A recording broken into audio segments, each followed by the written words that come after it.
हरे कृष्णा। नमो विष्णुपादाय कृष्णपृष्ठाय भूतले श्रीमते लोकनाथ स्वामी इति नामिने।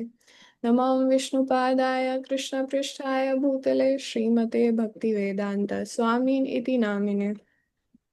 नमस्ते सरस्वते देवे गौरवाणी प्रचारिणे निर्विशेष शून्यवादी पाश्चात्य देश तारिणे। वाञ्छाकल्पतरुभ्यश्च कृपा सिन्धुभ्येव च पतितानां पावनेभ्यो वैष्णवेभ्यो नमो नमः। जय श्री कृष्ण चैतन्य प्रभु नित्यानंद श्री अद्वैत गदाधर श्रीवासादि गौर भक्त वृंदा। हरे कृष्णा कृष्ण कृष्ण हरे हरे, हरे राम राम राम हरे हरे। मूकं करोति वाचालं पङ्गुं लङ्घयते गिरिं यत्कृपातमहं वन्दे श्रीगुरुं दीनतारिणं परमानन्दमाधवं श्रीचैतन्य ईश्वरम्। तो आज हम श्रील प्रभुपाद अध्याय 8 का भाग 1 डिस्कस करेंगे। तो अध्याय 8 का नाम है अंतिम संदेश, द लास्ट इंस्ट्रक्शन। तो चैप्टर 8 में प्रभुपाद अभी बताते हैं कि बॉम्बे में है 9 जनवरी 1977। 1977 जैसे कि हम जानते हैं कि वो साल है जिस साल प्रभुपाद ने अ, अप्रकट हुए थे। तो यहाँ पे प्रभुपाद अभी बॉम्बे में है। तो प्रभुपाद यहाँ पे थोड़ा सा एक्सप्लेन किया है कि बॉम्बे में थे तो प्रभुपाद वॉक पे जा रहे थे, हरे कृष्णा लैंड पूरा ऑब्जर्व करते हुए। फिर प्रभुपाद बीच पे जा रहे थे वॉक करते हुए अपने ग्रुप ऑफ डिसाइपल्स के साथ। प्रभुपाद ने एक ग्रे चादर ओढ़ी हुई थी, सिल्क सैफ्रॉन कुर्ता पहना हुआ था, धोती, और कैनवस के शूज थे पीच कलर के। प्रभुपाद एक छोटा स्टिक लेके चल रहे थे और बहुत विचार भी कर रहे थे कुछ प्रभुपाद। और उसी वक्त हाँ, थोड़ा सा बीच के बारे में बताया कि वहाँ पे लोग आ रहे हैं, वॉक कर रहे हैं। और तभी एक डॉक्टर पटेल वहाँ पे आके प्रभुपाद को ज्वाइन करते हैं, सारे डिसाइपल्स के ग्रुप को ज्वाइन करते हैं। तब प्रभुपाद बहुत देर तक शांत थे और जप कर रहे थे। तभी प्रभुपाद अचानक से कहते हैं, there is a very big conspiracy against us. हमारे खिलाफ एक बहुत बड़ी कोई कॉन्स्पिरेसी हो रही है। तो डॉक्टर पटेल कहते हैं, कौन, चर्च कर रहा है? प्रभुपाद कहते हैं, नहीं, चर्च नहीं। तो फिर वो कहते हैं कि क्या सोसाइटी कर रही है? तो प्रभुपाद थोड़ा सोच के कहते हैं, हम्म। प्रभुपाद कहते हैं कि अब वो दृढ़ता से लगे हुए हैं हमारे इस आंदोलन को कट डाउन, खत्म करना चाहते हैं।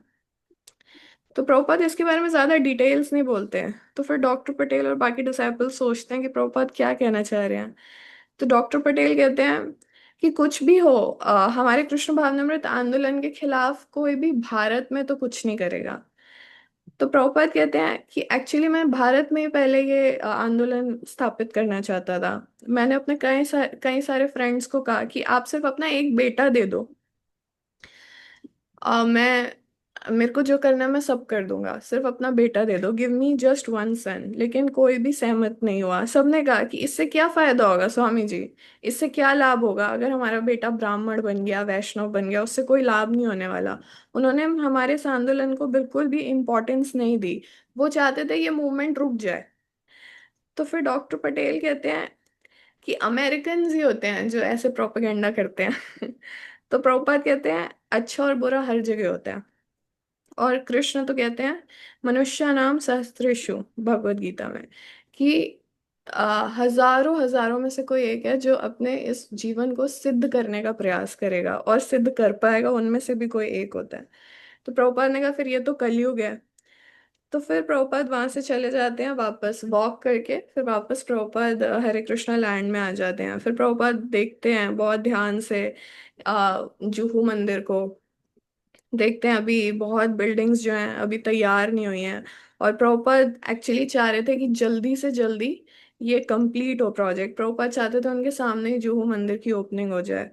लेकिन प्रभुपाद देख रहे थे कि किसी ना किसी कारण से ये डिले होता जा रहा था, क्योंकि ये कंस्ट्रक्शन के जो हेड थे सुरभि महाराज थे, और वो कभी ना कभी कोई ना कोई डिले बताते थे कि ओपनिंग डेट अभी नहीं हो पाएगी। तो प्रभुपाद को पता था कि यहाँ पे जो भी वर्कर्स हैं वो इनको चीट कर रहे हैं, और मेरे जो डिसाइपल्स हैं हालांकि वो बहुत अच्छा कर रहे हैं, बट फिर भी कहीं ना कहीं वो नहीं पता कर पा रहे हैं कि उनको कैसे चीट कर रहे हैं यहाँ के लोग। तो प्रभुपाद ने डिसाइड किया कि मैं कुछ टाइम यहाँ और रुकूंगा, इनको एडवाइस दूंगा और फिर आगे बढ़ूंगा। फिर प्रभुपाद राधा रास बिहारी के दर्शन करने जाते हैं। तो राधा रास बिहारी अभी भी एक टेम्पररी छत के नीचे ही होते हैं। जब और प्रभुपाद उसका स्मरण करते हैं कि कैसे प्रभुपाद ने उनको वचन दिया है, एक तरह से प्रॉमिस किया है कि वो एक I will build you a palace, कि मैं एक सुंदर महल का निर्माण करूंगा राधा रास बिहारी के लिए। तो प्रभुपाद बहुत प्रेम से और बहुत ध्यान से दर्शन करते हैं, और वो समय अब निकट भी आ रहा है जब ओपनिंग होगी मंदिर की। तो प्रभुपाद चाहते थे कि ये प्रोजेक्ट उनके सामने ही पूरा हो। और यहाँ पे बताते हैं सतस्वरूप दास महाराज कि प्रभुपाद के लिए मृत्यु के जो बार बार संदेश आ रहे थे, मतलब जाने के, तो वो कोई नए नहीं थे। कहीं ना कहीं प्रभुपाद को हर 2-3 साल में हेल्थ डाउन जाता था, और तब डिसाइपल्स बहुत डर जाते थे। उनको लगता था शायद अब वो समय आ गया है कि प्रभुपाद हमें छोड़ के चले जाएंगे। और वो ये इमेजिन भी नहीं कर पाते थे कि प्रभुपाद के बिना कैसे मूवमेंट चलेगा। प्रभुपाद कई बार अपने रिटायरमेंट की भी बात करते थे, लेकिन डिसाइपल्स को वो भी लगता था कि अगर प्रभुपाद चले गए रिटायर होके सिर्फ श्रीमद् भागवतम का ट्रांसलेशन करने, तो भी ये मूवमेंट को आगे बढ़ाना मुश्किल है अभी। तो उनको मतलब अश्योरिटी नहीं थी कि कैसे प्रभुपाद के बिना चलेगा। तो फिर अभी ऐसा होना स्टार्ट हो गया था कि हर महीने जीबीसी का कोई एक पर्सन प्रभुपाद के साथ एक महीना रुकता था, सेक्रेटरी बनता था, और फिर वो प्रभुपाद से डायरेक्ट ट्रेनिंग लेता था और डायरेक्ट प्रभुपाद का पर्सनल एसोसिएशन में रहता था और सीखता था। तो अभी जनवरी 1977, हाँ जनवरी 1977 में प्रभुपाद के सेक्रेटरी हैं रामेश्वर स्वामी। तो प्रभुपाद उनसे बहुत प्रसन्न हुए, क्योंकि वो जब आए तो वो डायरेक्ट लॉस एंजलिस से सीधा बॉम्बे आए और प्रभुपाद के रूम में गए। तो प्रभुपाद रामेश्वर महाराज महाराज प्रभु प्रभु को एक एक्सपर्ट इस्कॉन मैनेजर मानते थे, और स्पेशली ग्रंथों का ग्रंथों को छापने में और ग्रंथों का वितरण करने में वो बहुत एक्सपर्ट थे। आर जैसे कि यू ओके यमुना? यस माता जी। एनी प्रॉब्लम बेटा? सिटिंग बैठने में प्रॉब्लम हो रही है? नहीं नहीं माता जी, मेरी आवाज में लग रहा है क्या? Yes yes. Okay. It's okay बेटा, यू कैन कंटिन्यू। तो रामेश्वर प्रभु जो थे, प्रभुपाद उनको बहुत एक्सपर्ट मानते थे। जैसे कि हमने लास्ट उसमें डिस्कस भी किया था कि रामेश्वर प्रभु ही थे जिन्होंने चैतन्य चरितमृत को 2 महीने के अंदर प्रिंट करा लिया। तो प्रभुपाद बहुत प्रसन्न थे उनसे, और प्रभुपाद जानते थे कि ये बहुत एक्सपर्ट है, और प्रचार के लिए ग्रंथ वितरण कितना आवश्यक था ये भी प्रभुपाद ने हर बार बताया ही। तो प्रभुपाद ने रामेश्वर प्रभु से पूछा क्या न्यूज़ है। तो उन्होंने बताया कि यूएस में कृष्ण भावनामृत आंदोलन पे अटैक कर रहे हैं सब। अटैक कर रहे हैं एज इन वो कॉन्स्पिरेसी कर रहे हैं, और प्रभुपाद ने उसी सब सुबह मॉर्निंग वॉक में इस कॉन्स्पिरेसी के बारे में बात की थी।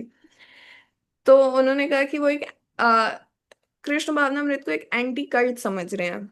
वो समझ रहे हैं कि ये कोई बोनाफाइड धर्म नहीं है, ये कहीं से पैदा हो गया अपने आप ही, और वो लोग इसको खत्म करना चाहते हैं इस मूवमेंट को। और वो कह रहे हैं कि हरे कृष्णा वाले डिवोटीज कैसे बना रहे हैं, वो उनका ब्रेन वॉश कर रहे हैं, उनको किडनैप कर रहे हैं।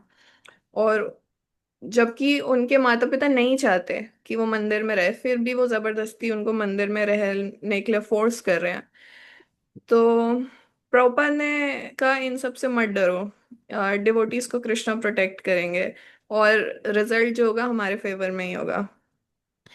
लेकिन वो कहते कि नहीं, ये बहुत महीनों से चल रहा है। और न्यूयॉर्क में आदि केशव प्रभु हैं, टेम्पल प्रेसिडेंट, उन पे ये केस कर दिया है अमेरिका में कि वो उनका माइंड कंट्रोल कर रहे हैं भक्तों का मतलब लोगों का, उनको जबरदस्ती भक्त बना रहे हैं। और फिर उनको आगे भेज रहे हैं प्रचार करने के लिए, इस तरह से वो लोग फैल रहे हैं। और इस धर्म, ये कोई धर्म ही नहीं है, अचानक से कहाँ से आ गया, ये कोई धर्म नहीं है, हरे कृष्णा। तो इस तरह से वो डिस्टरबेंस कर रहे हैं।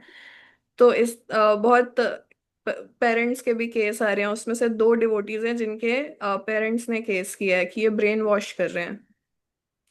तो प्रभुपाद ने जब ये सुना, तो प्रभुपाद ने उसी वक्त एक लेटर भी भेजा था वृंदावन से। उसमें प्रभुपाद ने कहा था, ये रिप्लाई है कि प्रभुपाद कहते हैं कि अगर वो हमारे आंदोलन पे क्वेश्चन कर रहे हैं कि ये बोनाफाइड है या नहीं, तो आप उनको भगवत गीता दिखाओ। आप उनको कहो ये भगवत गीता बाइबल से भी ज्यादा पुरानी है, और भारत में हजारों करोड़ों कृष्ण के मंदिर हैं। और ये जजेस जो हैं आपके कोर्ट के, उनको ये बताओ और उनको बोलो आप इसको पढ़ो, और आप अपने स्कॉलर्स और प्रोफेसर से बात करो। और फिर दूसरा पॉइंट था कि क्या पेरेंट्स पेरेंट्स नहीं चाहते कि हमारे बच्चे मंदिर में रहें, भक्त बने। तो उन्होंने कहा तो क्या पेरेंट्स हिप्पी बन जाए बच्चे, वो चाहते हैं, वो उसको तो नहीं रोक पा रहे। क्या पेरेंट्स चाहते हैं कि बच्चे प्रोस्टिट्यूशन और इंटॉक्सिकेशन, मतलब ये मांस मदिरा इन सब में चले जाएं, आप वो उसको भी नहीं रोक पा रहे हैं। तो फिर प्रभुपाद कह रहे हैं अब वो समझ गए हैं कि हमारा आंदोलन कोई हल्का फुल्का नहीं है। क्योंकि अमेरिका में ऐसे बहुत, कोई सैफरॉन में आता था कोई योगी, और अपना कुछ कुछ प्रचार करता था और फिर थोड़े टाइम बाद चला जाता था। और प्रभुपाद ने कहा ऐसे लोग आते जाते रहते हैं। तो प्रभुपाद कहते हैं लेकिन अब हमने, now we have set fire and it will go on. Prabhupad कह रहे हैं और ये हम जाने वाले नहीं है, हमने आग लगा दी है। और प्रभुपाद कह रहे हैं अब तुम बड़ी बड़ी फायर ब्रिगेड भी ले आओ, ये आग बुझने नहीं वाली। ब्रेन वॉश बुक्स तो हमने पहुंचा ही दी हैं आपके कंट्री में। अगर आप इसको ऊपरी तौर से रोकने की कोशिश करोगे तो भी अंदर ही अंदर काम चलता रहेगा, internally it will go on. और हमारे फर्स्ट क्लास बुक डिस्ट्रीब्यूशन जो कैंपेन है, वो हमारा बुक डिस्ट्रीब्यूशन है, हम ग्रंथ वितरण करेंगे घर घर जाके। तो प्रभुपाद कहते हैं अब असली युद्ध शुरू हो गया और कृष्ण हमारी रक्षा करेंगे, आप हरे कृष्णा का जप कीजिए और लड़िए। तो इस तरह से प्रभुपाद ने कहा था। तो जब प्रभुपाद ये सब बॉम्बे में बैठ के सुन रहे थे, ये प्रभुपाद ने एक लेटर में कहा था कुछ महीने पहले। तो अब प्रभुपाद बॉम्बे में रामेश्वर प्रभु को कहते हैं कि अमेरिका में, रामेश्वर प्रभु बता रहे हैं कि अमेरिका में बहुत सारे अभी प्रोफेसर्स हैं जो बुक्स पढ़ के हमारे इस आंदोलन को समझ रहे हैं, और वो भी हमारे आंदोलन के प्रति सिंपथेटिक हैं, मतलब वो हमें हमें डिफेंड करना चाह रहे हैं। तो प्रभुपाद कहते हैं एक्चुअली भौतिक जगत के जो लोग हैं अमेरिका के, मतलब अभी अमेरिका की बात हो रही है यहाँ पे, तो प्रभुपाद कह रहे हैं वैसे अमेरिका में जो लोग हैं, इनको सबसे ज्यादा झटका इस बात से लगा है कि कोई व्यक्ति बिना अवैध संबंध, बिना मांसाहार और बिना ये नशा किए रह सकता है। और वो भी इस चीज पे कि उसको वास्तव में कोई आध्यात्मिक अनुभूति हो रही है, उसको वास्तव में कुछ ऐसा टेस्ट मिल गया है। तो प्रभुपाद कहते हैं कि जर्मनी में मेरे ऊपर केस कर रहे थे लोग कि ये एक बूढ़ा व्यक्ति है जो लॉस एंजलिस में बैठ के आराम से बैठा हुआ है, और इसने कुछ यंग लोगों का ब्रेन वॉश कर दिया और उनको पैसे कमाने के लिए हायर किया है, और वो सब पैसा जोड़ जोड़ के मेरे लिए ला रहे हैं और मैं इंजॉय कर रहा हूँ। तो प्रभुपाद कहते हैं ऐसे मेरे ऊपर भी कर रहे हैं वो। 1969 में प्रभुपाद कहते हैं जब लॉस एंजलिस मंदिर में हमने कुछ गाड़ियां ली थी और कुछ डिवोटीज थे जो फंड्स लेके आ रहे थे, तो हमारे जो नेबर्स थे उनको परेशानी होने लग गई, वो द्वेष करने लगे। और उन्होंने कहा कि ये जो कृष्ण भावनामृत के लोग हैं ये, हाँ ये ब्रेन वॉश कर रहे हैं। और प्रभुपाद ने कई बार नेबर्स को बुलाया, इनवाइट किया कुछ प्रोग्राम्स में, प्रसाद खिलाना चाहा, लेकिन उन्होंने मना कर दिया। तो प्रभुपाद ने कहा एक्चुअली ये सब जो भी हमारे खिलाफ क्रिटिसिज्म आ रहा है, केसेस हो रहे हैं, इससे हम फेमस हो रहे हैं, इससे हमारा प्रचार बढ़ रहा है, तो you can see this as an opportunity. Prabhupad कह रहे हैं ये हमारे लिए एक अवसर है, इससे हम अपना प्रीचिंग बढ़ा सकते हैं। तो प्रभुपाद कहते हैं एक्चुअली तुम लोगों को पता नहीं है, you do not know how to face the opposing party. Prabhupad कहते हैं तुम्हें पता नहीं है कैसे फेस करते हैं। और प्रभुपाद बहुत ही ज्यादा आर्ग्यूमेंटेटिव मोड में बात करने लगे, और प्रभुपाद कई बार कहते थे कि मेरे गुरु सिंह गुरु हैं, लायन गुरु। और प्रभुपाद बिल्कुल उसी टोन में बात करने लगे। प्रभुपाद ने कहा और क्या कहते हैं वो? तो वो कहते हैं, अम, रामेश्वर प्रभु कहते हैं कि वो ब्रेन वॉशिंग में कहते हैं कि हम जान के उनका जीवन शैली बदल देते हैं और उनको संसार से अलग कर देते हैं, भक्तों को। प्रभुपाद कहते हैं हाँ, क्योंकि हमें तुम लोगों से मिलना अच्छा नहीं लगता, और ये तो स्वाभाविक है। जो कौवा है वो बत्तख के साथ नहीं रहता, या वाइट स्वैन्स के साथ नहीं रहता, और जो वाइट स्वैन्स है वो क्रोस के साथ नहीं रहते। ये तो बहुत नेचुरल है, स्वाभाविक है। Birds of the same faith feather flock together. तो फिर रामेश्वर प्रभु कहते हैं कि एक्चुअली उन्होंने कुछ कंडीशंस ऐसे रखे हैं कि अगर ये है तो मतलब ब्रेन वॉशिंग हो रही है, और वो सोचते हैं हमारे मेंबर्स में ऐसा हो रहा है। तो प्रभुपाद कहते हैं हाँ, ब्रेन वॉश हो रहा है, ब्रेन वॉश बुराई से अच्छाई पे हो रहा है। प्रभुपाद कहते हैं यही हमारा काम है। तुम लोग इतनी दुष्टता कर रहे हो, मांसाहार कर रहे हो, अवैध संबंध कर रहे हो, जुआ खेल रहे हो, हम वो सब बुरी आदतें हटा रहे हैं, हम उसको धो रहे हैं, वॉश कर रहे हैं। क्या तुम्हारा घर गंदा होता है तो तुम उसको धोते नहीं हो, साफ नहीं करते? इसको ब्रेन वॉशिंग कहते हैं। तो प्रभुपाद कह रहे हैं अगर कोई बुद्धिमान व्यक्ति है तो वो सफाई को गलत नहीं कहेगा, वो उसके खिलाफ कोई प्रोटेस्ट नहीं करेगा। कूड़े को बाहर फेंकना सही है। और प्रभुपाद कहते हैं एक्चुअली वैदिक सभ्यता के अनुसार आप सब अनटचेबल हैं, आपको हाथ भी नहीं लगाया जा सकता। क्यों? क्योंकि प्रभुपाद कहते हैं but we have come to touch you, कि हम फिर भी आए हैं आपको उद्धार करने के लिए, आ, आपको धोने के लिए। प्रभुपाद कहते हैं क्योंकि भारत की सभ्यता के अनुसार जो डॉग होता है उसको हाथ भी नहीं लगाते, लेकिन आपके कल्चर में उसको बेस्ट फ्रेंड बना लेते हैं। तो प्रभुपाद कहते हैं इस हिसाब से आप भी अनटचेबल हैं।